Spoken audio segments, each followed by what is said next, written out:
नमस्कार मित्रों, the reader 15 के ऑडियो पॉडकास्ट में एक बार फिर से आप सभी का स्वागत है।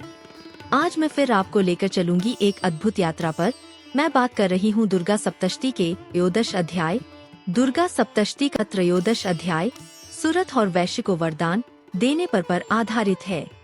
ध्यान, जो उदय काल के सूर्य मंडल की सी कांति धारण करने वाली है, जिनके 4 भुजाएं और 3 नेत्र है, तथा जो अपने हाथों में पाश, अंकुश, वर एवं अभय की मुद्रा धारण किए रहती है, उन शिवा देवी का मैं ध्यान करती हूँ।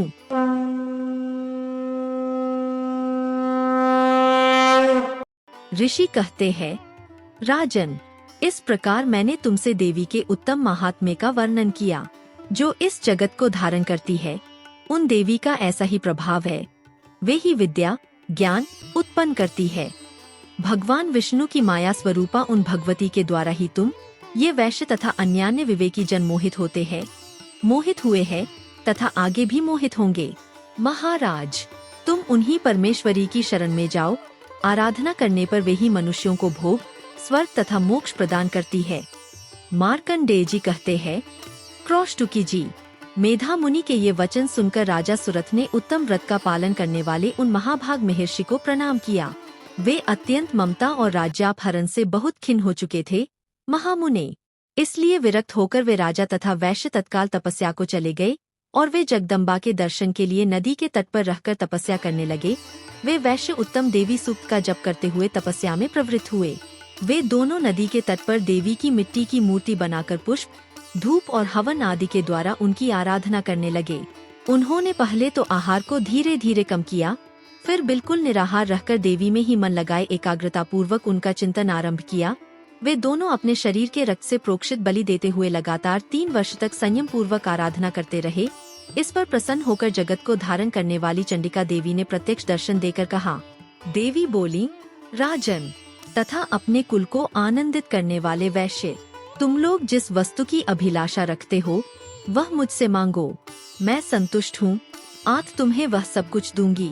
मार्कंडेय जी कहते हैं, तब राजा ने दूसरे जन्म में नष्ट न होने वाला राज्य मांगा तथा इस जन्म में भी शत्रुओं की सेना को बलपूर्वक नष्ट करके पुनः अपना राज्य प्राप्त कर लेने का वरदान मांगा।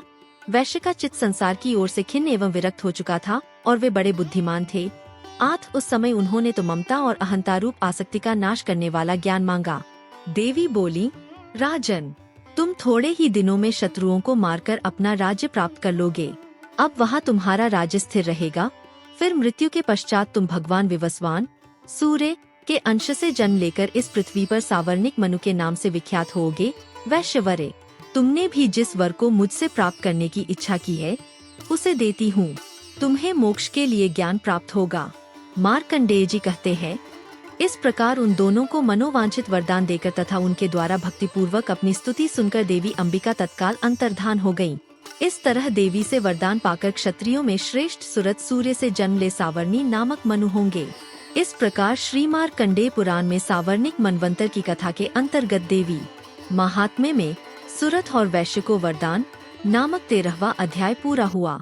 दोस्तों, यदि आपको हमारी वीडियो पसंद आई हो तो आप अपने विचार कमेंट बॉक्स में जरूर व्यक्त करें और इसके साथ ही लाइक, शेयर और सब्सक्राइब करना ना भूलें।